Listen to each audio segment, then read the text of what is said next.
Cúbreme, abrázame y escóndeme bajo tus alas, oh Señor. Cúbreme, abrázame y escóndeme bajo tus alas, oh Señor. No me dejes ir, deja que sienta de tu gracia y de tu amor.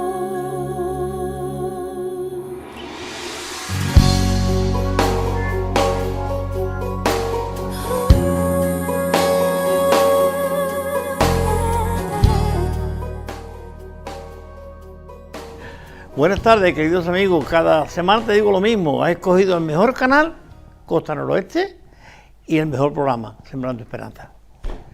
Es nuestro deseo de siempre, desde hace ya muchos años, que tú, cuando veas un programa de los nuestros, te lleve, aunque sea un gramito de esperanza. No la esperanza que los hombres solemos repartir a mano llena, pero no te llegan ni al suelo. La esperanza que queremos ofrecerte es la esperanza gloriosa de Cristo Jesús. La esperanza que Jesús dijo: yo he venido para que tú tengas vida y vida en abundancia. Jesús, esa persona de la historia, no es mitología, es un personaje histórico. Él nos habló cosas preciosas y dijo cosas tremendas, que permanecen todavía. Aunque muchas veces se usen como un refrán o como... pero no, son palabras de Dios y ahí están, ¿no? En esta tarde tenemos un invitado para mí muy especial. Ahora explicaré por qué, ¿no? Pero muy especial, lo conocí hace por lo menos 30 y tantos años ya. 32, 33, los años 87, 88, 90, esos fueron los años que prácticamente yo le conocí a él. No voy a explicar dónde ni cómo, porque él se va a encargar de hacerlo. Pero sí te digo, este muchacho, con 12 años, él estaba ya en esa reverdía que tienen los adolescentes, unos antes y otros después. Unos son preadolescentes y ya están liados en reverdía en historia. Y este muchacho era el menor de 5 varones. Sus padres, extraordinarios, no eran gente de mala vida, ni gente de pelearse en matrimonio, ni andar... No, iban todos más o menos bien, aparentemente. Pero él tenía una lucha dentro y esa lucha le estaba llevando a lugares que no debía. Entonces él nos va a explicar un poco, y este programa lo vamos a dedicar justamente a ese mundo que él vivió durante unos pocos de años, 7 u 8 años que vivió ahí, ese mundo de reverdía, de historia, de persecución, de muchas cosas, que él nos lo va a contar, ¿vale? Bueno, se llama Antonio Rodríguez Ortiz, está casado, tiene 3 hijos. Sí, 2 niñas y un niño. 2 hijas y un niño y un hijo.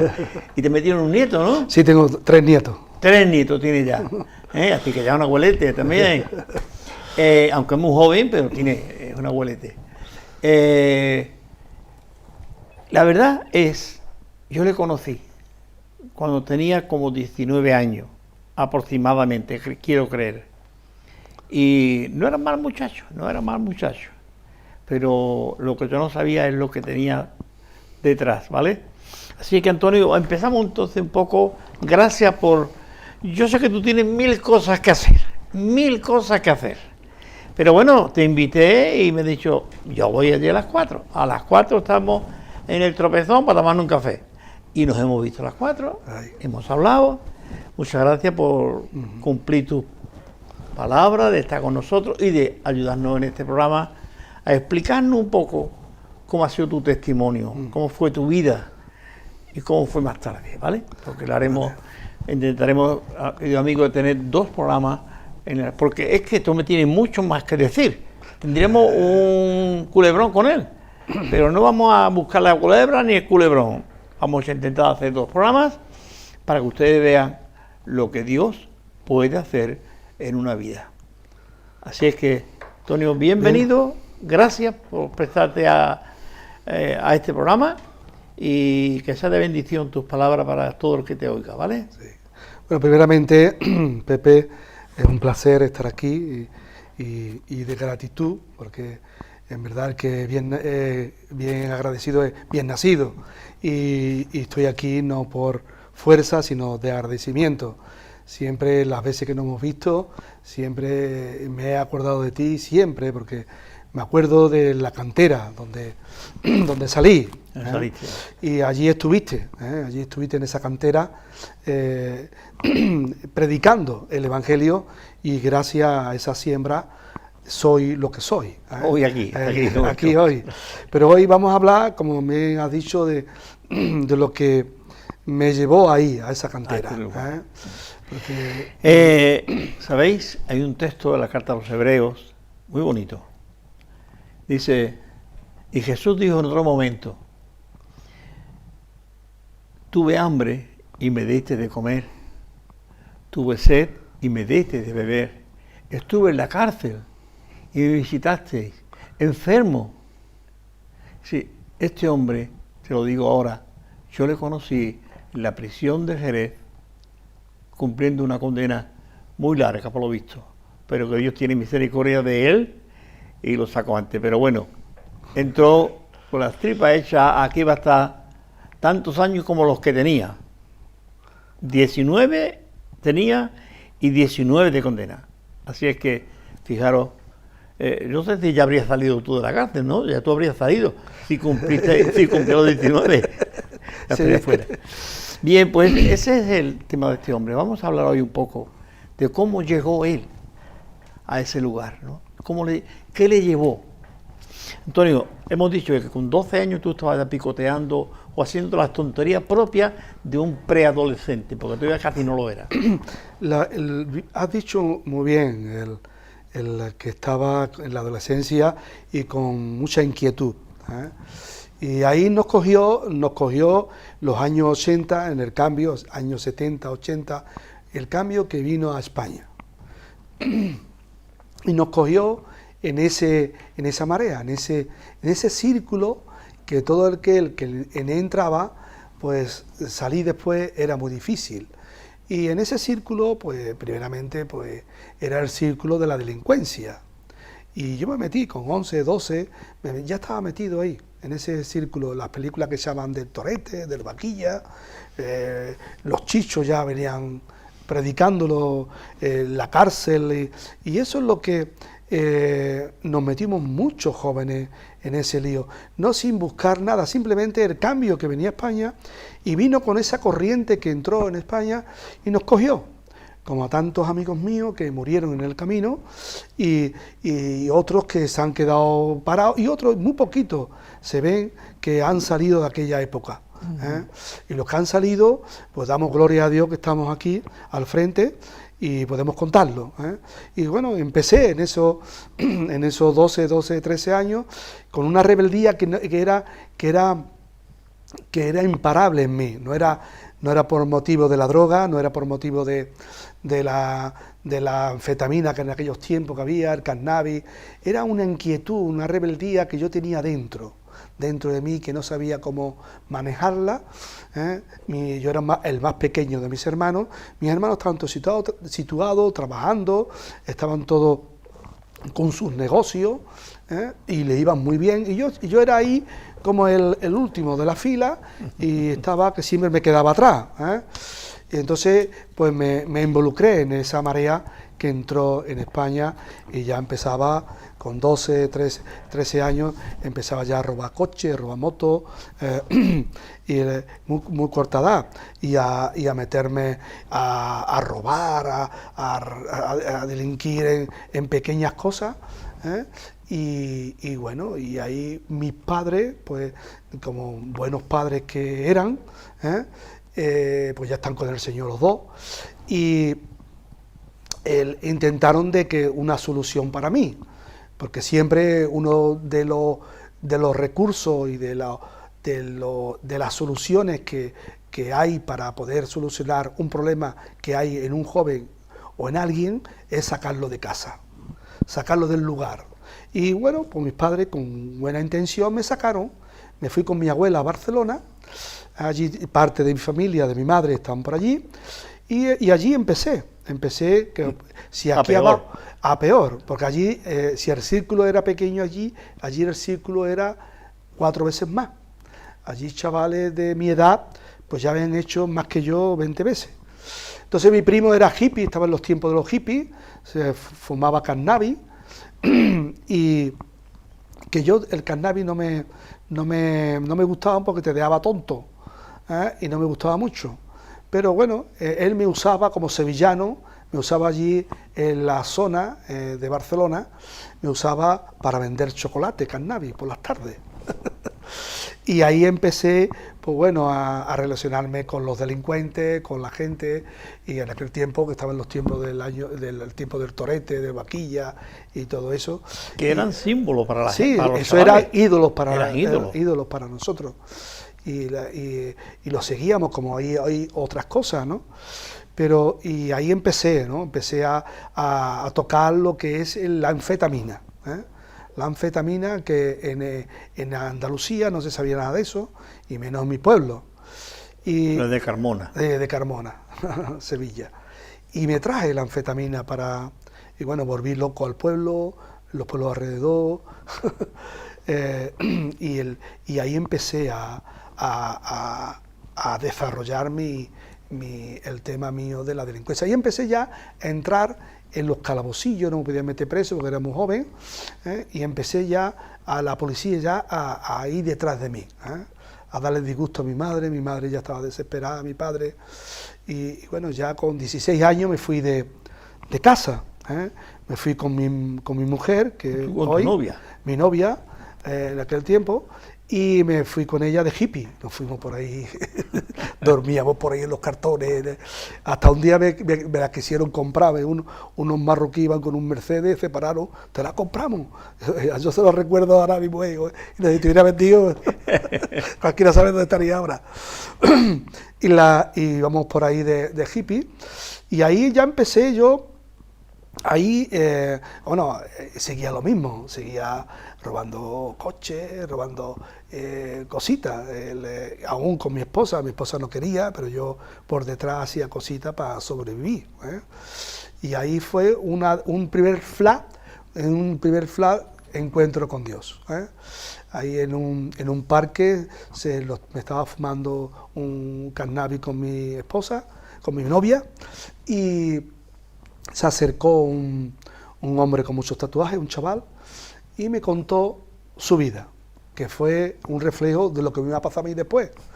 Y nosotros nos convenció tanto que quisimos entrar en esa comunidad allí en Torremolinos, pero nos separaban como los hombres en un sitio, las mujeres en otro sitio, y nos decidimos que no. Entonces ya, desde ahí, ya se estrechó nuestro camino, Ahí tuvimos un accidente, yo me traía con 17 años, me traía BMW de Tenerife, aquí a Cádiz, en barco, con un canario. Primeramente lo compraba con cannabis allí, y me lo traía aquí, lo vendía por 1,5 millones, y empezamos ahí ya plan comercial. Al plan comercial, como bien dice, y a empezar a traficar,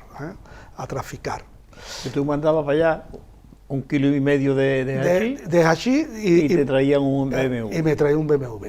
Y aquí lo vendía por un millón y algo de pesetas. Un 320 inyección, y eso es lo que empecé a dedicarme. Pero me salió mal. Tuve ese accidente tan grande, ese canario que me traje para acá como chofer aquí. Y en este caso os digo, ya mi familia, mis 4 hermanos, eran gente que trabajaban en el norte con alta tensión, pintando, y ganaban mucho dinero. Empezaron a llevar cannabis pero ellos no eran drogadictos ni eran delincuentes ni nada. Ellos lo hicieron con tipo de negocio y empezaron a tener negocios, restaurantes, tenían vaquerizas de 50, 60 charroleses, le vendían a Merca Córdoba, bueno, se convirtieron en unos empresarios de los más grandes. Con el dinero que ganaban del tráfico. Del tráfico. Y bueno, eran gente de los más respetados de toda aquella zona, y ricos, ¿no? Tenían gente con mucho dinero. Y yo allí a mí con el accidente me fue mal, después me fui al servicio militar, y me fugué del servicio militar, y ya es cuando ya mi vida ya empezó a ir para abajo, en el sentido, yo con el accidente me quedé ya parado, porque murió este chico, mi esposa mi hijo Rubén estaba en el vientre de ella, y fue un milagro que no le pasara nada. Ahí Dios puso su mano en la mano de mi hijo Rubén, y ahí ya empezamos nosotros a irnos mal. Lo que es el tema del tráfico nos iba mal siempre. Entonces mis hermanos no quieren saber mucho de nada de mí, en ese sentido. Y aparte, porque yo también atracaba a los traficantes, de ellos y los que no eran ellos, los atracaba, me convertí en un atracador de traficantes. Y empecé a atracar, a coger ese oficio, con una documentación. Yo me llamaba Agustín y mi mujer Dolores, y empezamos con esos nombres falsos, mi mujer Trini y yo Antonio, pues empezamos con esa documentación. Y bueno, y ahí es cuando empezamos ya con un camino de delincuencia, de atracadores. Mi mujer ella no quería ni saber, pero bueno, y entonces me cogieron. Entonces cuando me cogieron, íbamos 2 o 3, y me cogieron a mí. Y bueno, y entré y me metieron 19 años de condena. ¿Y los atracos que hacía Antonio, llevaba armas blancas o armas de fuego? Yo llevaba la de los ojos negros. Le decimos, la de los ojos negros es la recortada, que era una escopeta de cartucho. Sí.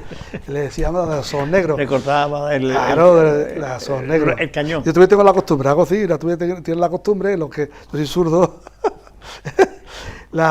Y con eso atracábamos cualquier cosa, a un banco, allí en los pueblos, lo que hacía falta, donde hubiera. Pero especialmente lo que yo empecé a atracar eran traficantes. Traficantes que le quitaba todo. Claro, que de alguna manera no te podían denunciar. Claro.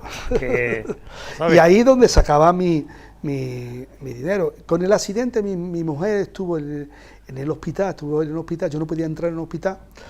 Y ahí, pues, porque el olor, y todavía sigo con el mismo tema, yo soy muy sensible, huelo la muerte, huelo los malos olores, y me da el yuyo. Entro en la última celda a visitarte, pero en los hospitales, Y ahí empecé yo a tocar cositas, lo que es la droga, pero no para entrar en el hospital, que ahora me he acordado. Me lo daba mi hermano Manolito, que ha llamado, para yo poder entrar en el hospital 2 o 3 veces, y así 2 o 3 veces últimas, hasta que ya me cogieron con un atraco y caí preso, con 19 años de condena. 19 años de condena. Entré con 17 años, entré en la prisión porque quería entrar. ¿Por qué quería entrar? Porque quería conocer la prisión, quería conocerla. Y si esta reverdía te llevó hasta ahí. Quería entrar a ver lo que se sentía, porque escuchaba a los atracadores que entraban, y yo quería entrar. Entré casi por un asesinato. Cogimos uno y nos metieron, después nos quitaron la denuncia. Pero entré con un delito gordo. Con 17 dije que tenía 18 y entré con los mayores, allí en el patio de los Leones, allí en Sevilla 1, que eso era el peor patio de la cárcel. Y allí me relacioné con todos los delincuentes y con toda la gente. Y le estaba comentando al hermano Pepe que ahí entró Carlos Schiffer, y me sacó de la mano del patio. Ven para acá, que voy a orar por ti. Venga. Y me metió allí debajo del celular de la escalera y empezó allí a orar por mí. Y ahí Y dije, este hombre, ¿qué está haciendo? Pero ahí sentí yo de verdaderamente la presencia de Dios. Porque Dios decía en su idioma que Dios tenía un propósito para mí.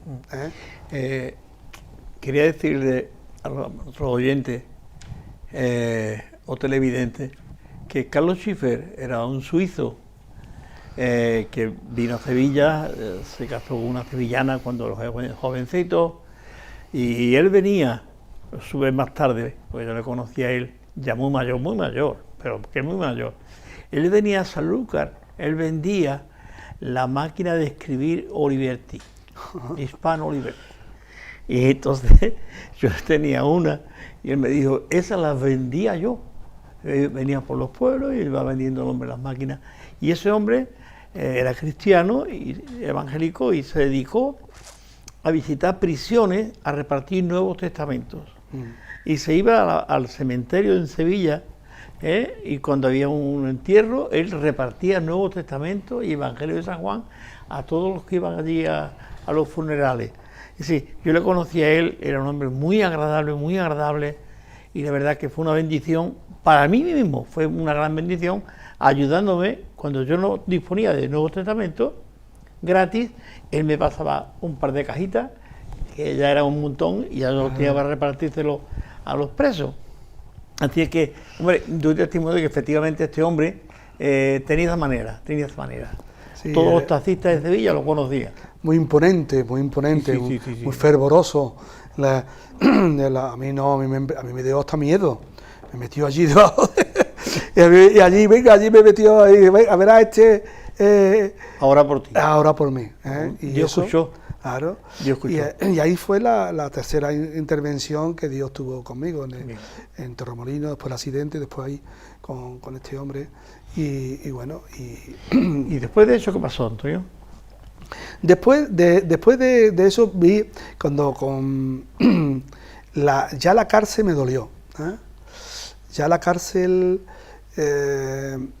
me sentí, me dejó mi esposa, es normal, con 19 años de condena, 19 años de edad, me dejó mi mujer, dejé a mi hijo con 1 año, lo dejé en la calle, solo a los dos. A ella después se enganchó en la droga, y imagínate, un preso, su mujer, su hijo, el dejarlo en la calle, y eso a mí me se vino allí dentro, me se vino el mundo abajo, que intenté quitarme la vida. Yo tengo los famosos cortes que tienen los presos, que se cortan los brazos, y me corté los brazos a ver si me podía fugar en el hospital.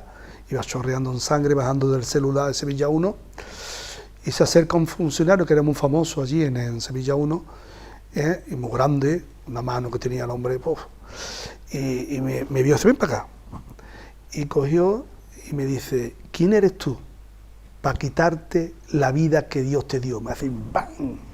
Me pegó un guantazo, me hizo volar 3 metros contra la pared. Cogí, me quité la camisa, me la relié en el brazo y me fui para arriba, para el celular. Ya no te quería ir. Ya no quería escaparme, ni quería ir a ningún lado. Eso fue otro impacto, un tortazo, como se suele decir, bien dado. Hombre, y después recordarte que la vida es de Dios, no tuya. Claro. También es interesante eso, ¿no? Hombre, a mí ya ves, este hombre me lo dijo bien claro. La vida es de Dios. ¿Y quién eres tú para quitarla? Y ya desde ahí ya, pues empecé, hablamos antes, perdona, que el Nuevo Testamento que te dio Carlos Schiffer, siempre dijimos don Carlos Schiffer. Carlos Schiffer,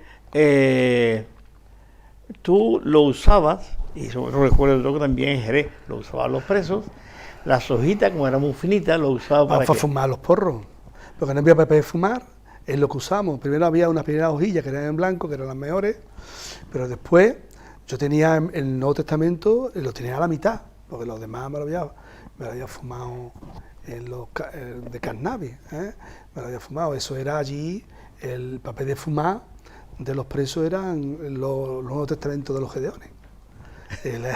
Pero bueno, siempre nos decían ellos, cuando entraban, decían, mira, pues antes de fumártela, léela.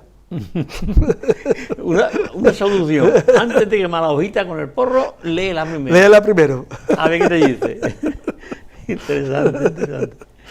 ¿Y te mudaron a Jerez para qué, Antonio? Bueno, porque era joven, todavía hasta los 21 estaban ahí en una prisión, Jerez era de menores, todavía. Y por eso me enviaron a Jerez, a Jerez de la Frontera, que yo iba de conducción cada instante, porque tenía con el tema del Consejo de Guerra de lo militar, me llevaban para Córdoba. Y ahí fue donde, en Córdoba, donde veía a un amigo mío, que es el que me echaba en el carro, me echaba la droga cuando llegaba en periodo, pues yo llegaba siempre en aislamiento, porque venía de la prisión, venía siempre de regulera, de los malos. Y este hombre, Emilio, que era un kinky, era gitano y castellano, es el que me pasaba la droga cuando llegaba allí, es el que a mí me suplía, era un gran amigo mío. Pero cuando fui un día, iba yo con mi Nuevo Testamento, con mis porritos, y que iba fumándolo, y lo vi paseando en el patio con una Biblia, un pedazo de Biblia, paseando en el patio, y digo, Emilio, ¿qué te ha pasado? Se vuelve, ¡hombre, Antonio! Yo, ¿qué hay? Yo, venga, mira si hay algún periodo. Antes se metía su escobón y le sacaba allí a los de periodo, los nuevos, le sacaba la droga, le sacaba y me la pasaba a mí. Pero ese día, no ni droga ni nada, ese día lo que me dijo que Cristo ha cambiado mi vida. Yo me quedé y digo, ¿quién es? Cristo ha cambiado mi vida. Dice, y bueno, uno que venía al lado mío dice, Antonio, esa gente son los locos, los cristianos, ten cuidado. Y yo me estaba fumando un porro con un Nuevo Testamento, con un papel, que me entró tal temor que lo tiré y todo.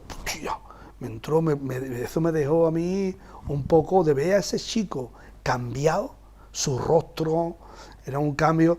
Le decía al hermano Pepe que en aquel tiempo los cambios eran muy radicales. Lo mismo que estaba muy mal, se veía el cambio cuando estaba bien. Y yo ese hombre era un asesino allí dentro de la cárcel, con un pincho pinchaba a cualquiera, no tenía miedo a nadie, y verlo con una Biblia en la mano, eso es algo, este hombre... Por la Biblia es sin pincho. Es sin pincho. Y eso a mí me dejó dándole vuelta a la cabeza. Y me fui para Jerez, me llevaron para Jerez de la Frontera, y cuando llegué a Jerez de la Frontera, allí en ese día, estaban llamando por la celda para pasar el carro. El carro es una cuerda con un bote de leche, pasando, habría llegado uno del Viaví para pasar la droga de una celda a otra, y tú tienes que colaborar, pasando tu carro para pasar al otro lado, para que pase el carro. Y yo me negué de pasar el carro. Y me reté con el que me pasó el carro, que era el gato de la Algaba, el famoso gato de la Algaba, que eso era temible. Y le dije que no, digo no. Y nos retamos al otro día para matarnos. Bueno, mañana nos vemos. Y yo esa noche, digo, señor, el gato es medio amigo mío aquí, y ya lo he perdido todo. Y le dije estas palabras al Señor, digo, Dios mío, si tú existes, ven a mi vida. ¿Para qué dije eso? Para que Dios estaba deseando que lo diera. De repente a mí fue su presencia vino a mi vida, de mí salió una angustia, salió esa rebeldía, esa amargura, yo me quedé como llorando, me sentía sucio, que Dios me había regalado su presencia. Y tuve esa relación personal con Él, como yo siempre digo que esto no es una religión, sino una relación con Él, y cada persona tiene que tener esa relación con Él para poder cambiar su vida interior, no exterior religiosamente, que eso no vale para nada, eso no hay peor cosa que encontrarte un religioso, sino yo prefiero una vida, una persona, uno que de verdadmente esté convertido interiormente, en que tenga mala apariencia. pero ese te va a cuidar, te va a amar, no te va a entregar, no te va a señalar, no te va a perseguir. Entonces, a mí ese día cambió mi lamento en baile. ¿Qué te pasó cuando encontraste el gato? Bueno, ahí esa mañana tempranito, me levanté muy temprano, sentí que había dejado esa mochila en mi cama, que había dejado, y me levanté como si fuera un peso, como si me quitan ahora los 20, 30 kilos de más, parecía que iba volando. Esa fue con una paz, no me atrevía ni a hablar, ni a pensar nada malo, por no perder esa paz, y esa presencia de Dios en mi vida. Y tenía que dar la cara, porque los cristianos en verdad tenemos que dar la cara y presentarnos al mal. Y y en el momento que abrió el funcionario de mi celda, me vio mi celda recogida, me vio mi celda, la cama hecha, afeitadito. Dice, Ortiz, ¿qué te ha pasado? Digo, que he conocido al Señor esta noche, se lo di al funcionario. Y es el que me persiguió durante 2 meses, y cada vez que me veía orando, me perseguía, para verme si era verdad, ese funcionario. Y de repente me metí en la celda del gato. Cometí una infracción, pero llevaba el pincho, pero lo llevaba detrás, aquí detrás, por si la fe me faltaba.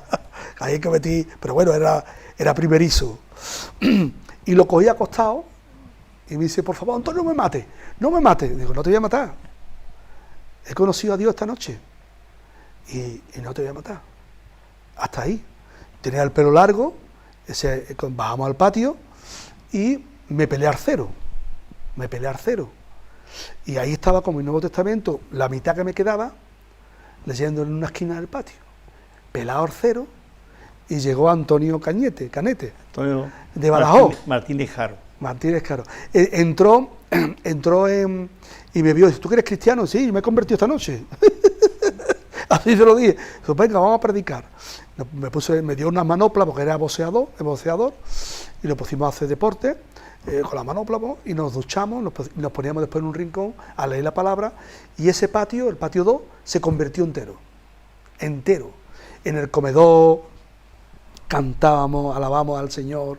Aún quedaba el cabo, que ahora me dicen que está en Dos Hermanas, Pelayo, el cabo de allí de Jerez de la Cocina. Un día leyendo todo la Biblia, estábamos todos leyendo la Biblia en el comedor, después de estar limpio, llegó a media mañana estábamos leyendo la palabra de las codornices, y llegó con un bandejón llorando de codornices, nos lo dejó allí. Tú imagínate un montón de presos allí con un montón de codornices en una cárcel. Pero guisada ya. Guisada hecha. Y estábamos leyendo la palabra de las codornices que proveyó en eso. Y bueno, todos llorando, ¿eh? Esto fue un milagro. Allí en la cárcel, estos milagros que sí, hombre, que lo vivíamos cada instante, en todo momento, con todos los creyentes. Y bueno, ya después de ahí a mí el cambio fue un cambio muy radical. Mi madre venía a verme con mi esposa, que me traía mi esposa una bola de droga que le daban mis hermanos, y le dije yo que no me traía más, a mí no me traía más bolitas. Y mi mujer ya ahí empezó, ya no vino más a verme desde ese día. Y venía, porque me dejó, pues después empezó otra vez a venir, pero era por la droga, que mis hermanos le daban, pues estaba involucrado con mi familia. Y mi madre, la pobre, cuando me vio, pelado al cero. Y yo diciendo, mira mamá, ¿cómo respiro? La paz que tengo. Y mi madre, ay, pobrecito, la han dejado loco, ya mi madre como si me había quedado loco. Mi mujer y ella se fueron, y el Antonio se le ha ido la cabeza. Y la otra dice, que rechace la droga, y que diga a la madre. Y ahí empezó ya mi ministerio dentro de la cárcel, al ver convertir, los funcionarios vieron confianza en mí y me dejaron a cargo del dinero, de la administración, de los economatos. Vamos a seguir, porque está llegando un punto en el que yo quiero intervenir, porque tenemos que parar. Dale. La hora del reloj, siempre digo, esto que le ponemos pila, no paran nunca. Querido amigo, yo fui testigo de todo ese proceso que Antonio está contando. Él me contaba, cuando yo iba allí, nos sentábamos, charlábamos con él, con otros muchos más, con este Antonio Martínez Caro, que también pues lo conocí muy bien, estuvo en mi casa mucho tiempo también, e incluso con su mujer, ¿no? Se casó allí aquí en San Lucas, en mi iglesia. Realmente soy testigo de esos cambios que me está hablando. Yo estaba allí, no puedo decir otra cosa, yo estaba allí. Yo ejercí la prisión, mi mujer me dijo, ¿te llevo la cama a la prisión? Eso era así. Pero bueno, algunas preguntas muy claras, Antonio. ¿Qué significa Jesucristo para ti? Para mí es mi vida, es mi respirar, mi levantarme, porque yo no es que tenga que ir a un sitio a buscar, sino yo en la noche, en la mañana, aún aquí entre nosotros, Jesús es su presencia con nosotros. Yo siempre digo, cuando tú respiras, respira el Espíritu Santo, porque sin Él morimos. Yo sin Él no soy nada, no soy nadie. Él es mi respirar, Él es mi todo en todo. Y a Él se lo debo todo. Y sin Él, pues me siento perdido. Cuando pierdo su presencia o estoy en un momento de crisis, me muero. Y yo siempre estoy agarrado a su presencia. Porque sin Él, pues yo no soy capaz ni de hablar. Yo no era capaz ni de hablar, ni de hacer nada sin Él. ¿Qué hubiera sido de Antonio Rodríguez Ortiz si no hubiera conocido a Jesucristo? Estaría muerto hoy, todo el mundo lo dice. Estaría hoy muerto como tantos compañeros murieron en aquel tiempo, tantos compañeros que murieron en los años 80, 90 del SIDA y de la droga que entró a España a matar y a destruir familias. Y eso no es solamente a unos cuantos, hombres ricos, hombres pobres, arrasó con todo. Esa fue la pandemia más grande que hubo en España, tanta gente que murieron. Sí. Y yo los veía morir conmigo, me los llevaba a mi celda. Muchos se sanaban, se levantaban. Teníamos mucho con testimonio que haciendo maratones y todo en la cárcel. Gente que superándose a sí mismo por medio de la fe, y otros que caían, otros morían. Y hemos visto tanto la mano de Dios dentro de las cárceles, porque la cárcel es un lugar donde nadie te ve, pero Dios te ve. Y ahí eso es lo que nos convence, porque Dios no es solamente creer una cosa que no se ve, sino tú ves en la mano de Dios en el momento que tú... No había Dios, pero ves su mano actuando. Actuando en todo sitio. Entonces, y gracias a esos pastores, a vosotros que fueron a las cárceles, fueron a regar, unos fueron a sembrar, otros a regar, como fue Carlos Schiffer, como fue Miguel Ortiz en Córdoba, como fue Andrés Sánchez aquí en Jerez, y como es José Rodríguez, Pepe Rodríguez en la prisión de Jerez, regando y predicando el Evangelio. La hermana Conchita, el hermano Juan Antonio Sánchez, tanta gente, tantos hermanos, como yo siempre digo, ese puñadito de trigo que Dios usó en los años 70 y 80, hoy, por la gracia de Dios, somos una gran cosecha. Somos muchísimos, ya más que mi familia. Somos mi familia, que ahí en la segunda parte te contaré de la familia, que ahí fue, hoy somos un gran árbol, que empezamos con una semilla, y hoy por la gracia de Dios somos un gran árbol que por la mano de Dios, por la gracia de Dios, que nadie lo podía hacer, nadie apostaba por nosotros, y Dios invirtió en nosotros, y sus siervos también regaron su palabra y sembraron su palabra en nosotros. Y hoy somos lo que somos gracias a eso. Gracias a Dios. El texto bíblico nos habla muy claro del tema. Dice que nosotros andábamos, dice el apóstol Pablo, Antes andábamos sin Dios, sin fe y sin esperanza.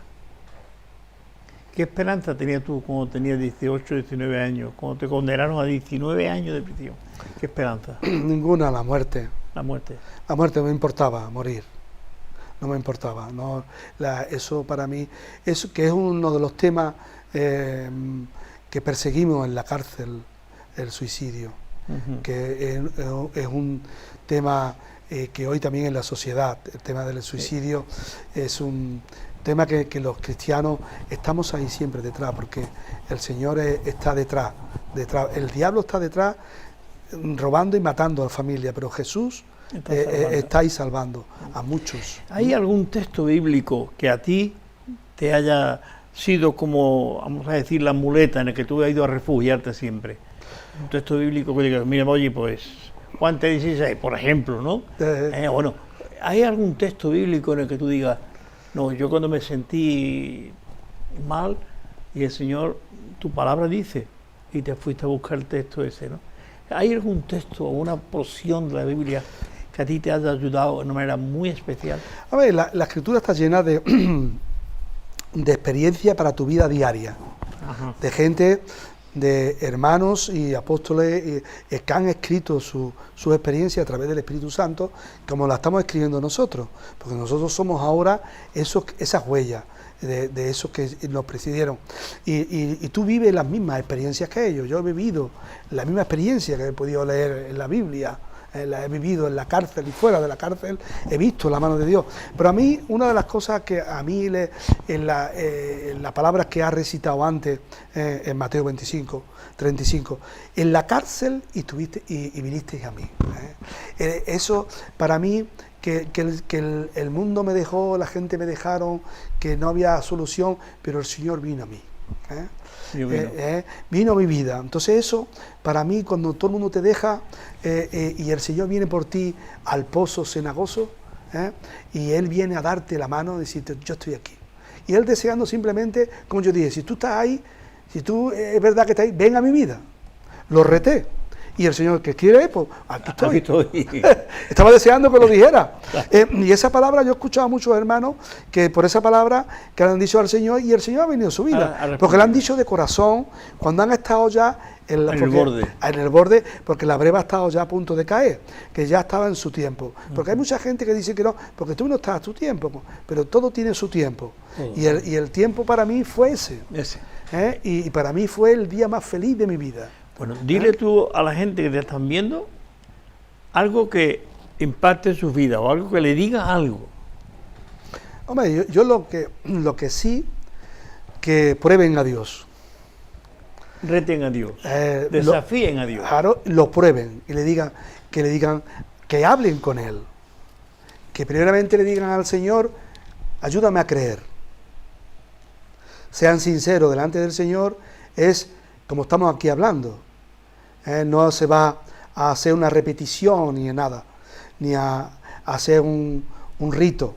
Simplemente hablas con Él, porque Dios, a través de Jesucristo, Él lo que quiere es acercarse a ti, porque ese es el amor de Dios. El Espíritu Santo lo que quiere es a tocar tu corazón, convencerte, porque es el único que te va a convencer, en paz, en ver la mano de Dios en tu imposibilidad, en el pozo cenagoso que tú estás metido, que nadie en la depresión, donde tú estés, en el círculo de delincuentes que estés metido, en el círculo de familia desestructurada, donde tú estés metido, el Señor te muestra el camino, porque Él es el camino, Él es la verdad y Él es la vida.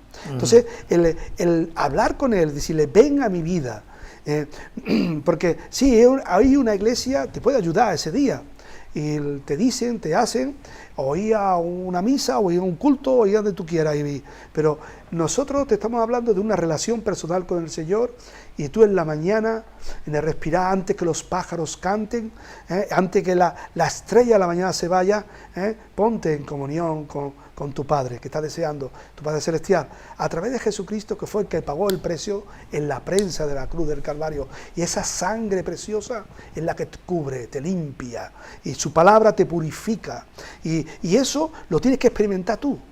Si no es como comerte el coco, o como decirte, tú tienes que en tu habitación, en tu caminar, en tu andar, hablar con Él y tener esa relación con Él. Y júntate con gente que te puedan dar esa fe, que también ayuda. Claro, ayuda un montón a que tú tengas esa relación personal con Él. Por eso es lo que enseño yo a mis hijos. Yo a mis hijos, sí, soy ejemplo para ellos, pero ellos han tenido sus etapas y sus circunstancias, y ellos han tenido que clamar a Dios, porque Dios no tiene nietos. Esto no es favoritismo, que porque tú seas creyente, tú sí vas a ser creyente, no. Pues yo soy del Betis, todo el mundo va del Betis, no. Esto es diferente. Esto tiene que ser una relación personal con Él, y eso lo tienes que experimentar tú, en una circunstancia buena o mala. Que también se pueden tener, dándole gracias al Señor cuando te pasa algo bueno, y ahí sentir su presencia, no que no tienes que esperar que te pase algo malo para acudir a Él, tampoco. Bien, querido amigo, como dije antes, Antonio tenía para hacer un culebrón, no, muchas culebras. La pisamos en el nombre de Jesús. Todas. Sus conversaciones giran en torno a lo mismo.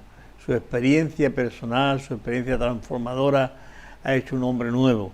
Así es que en este punto vamos a parar para continuar después. Quizás, no sé si la semana que viene o otro día, pero vamos a intentar de seguir ahora. Por eso ustedes nos van a ver con la misma camisa en el siguiente programa o cuando salgamos otra vez, ¿vale?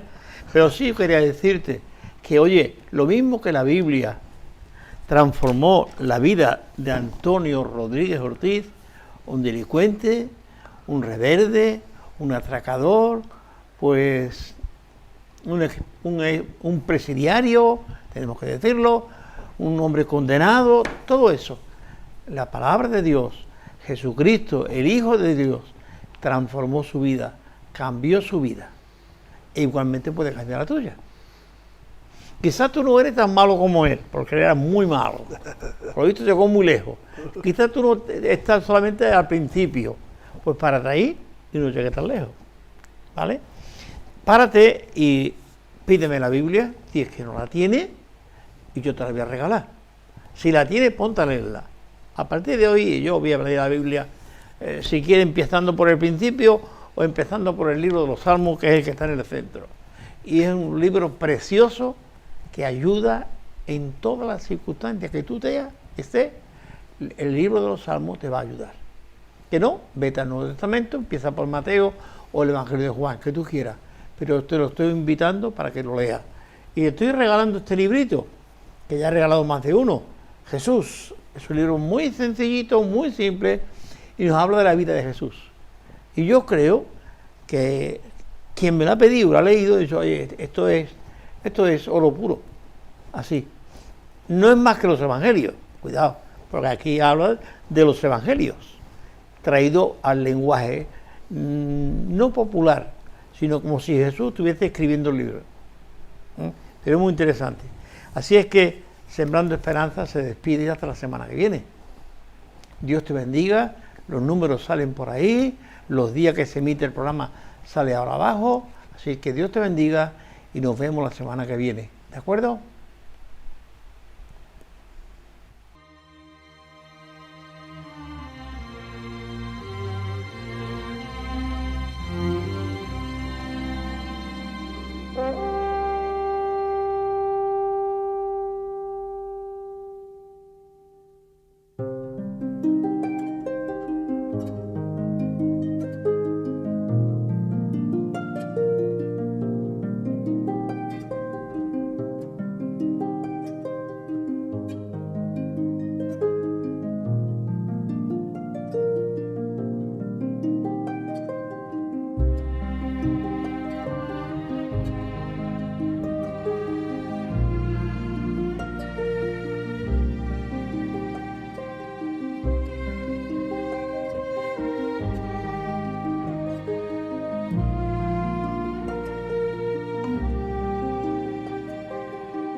luz, déjala brillar, la luz de Jesús, que brille en todo lugar, no la puedes esconder, no te puedes callar ante tal necesidad. Enciende una luz en la oscuridad.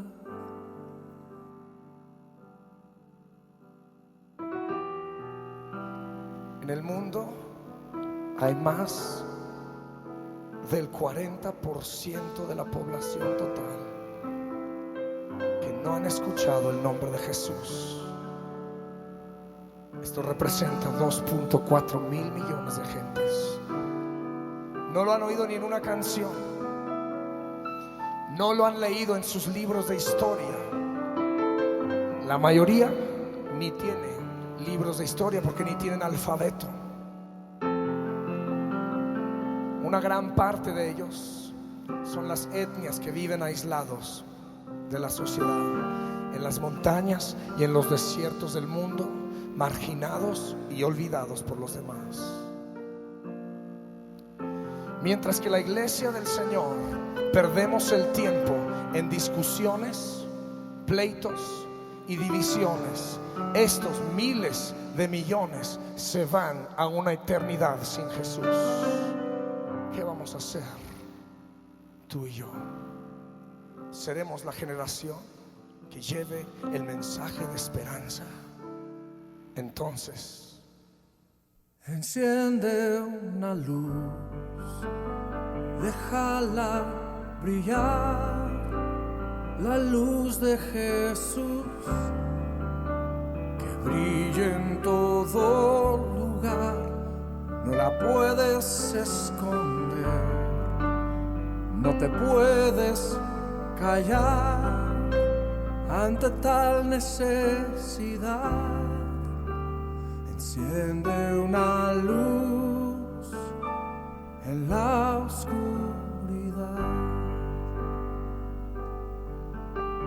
Dice Romanos capítulo 10, verso 14. ¿Cómo pues invocarán a aquel en el cual no han creído? ¿Y cómo creerán en aquel de quien no han oído? ¿Y cómo oirán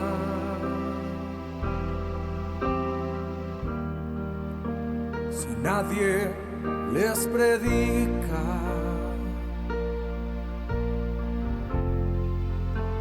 Hermosos son los pies de los que anuncian la paz,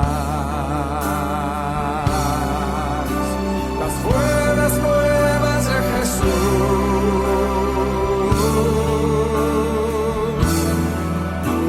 Enciende una luz, déjala brillar, la luz de Jesús, en todo lugar, no la puedes esconder, no te puedes callar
Jesucristo dijo: por tanto, id y haced discípulos a las naciones, bautizándolos en el nombre del Padre y del Hijo y del Espíritu Santo, enseñándoles que guarden todas las cosas que os he mandado.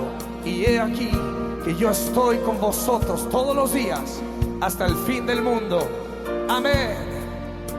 Enciende una luz en la oscuridad.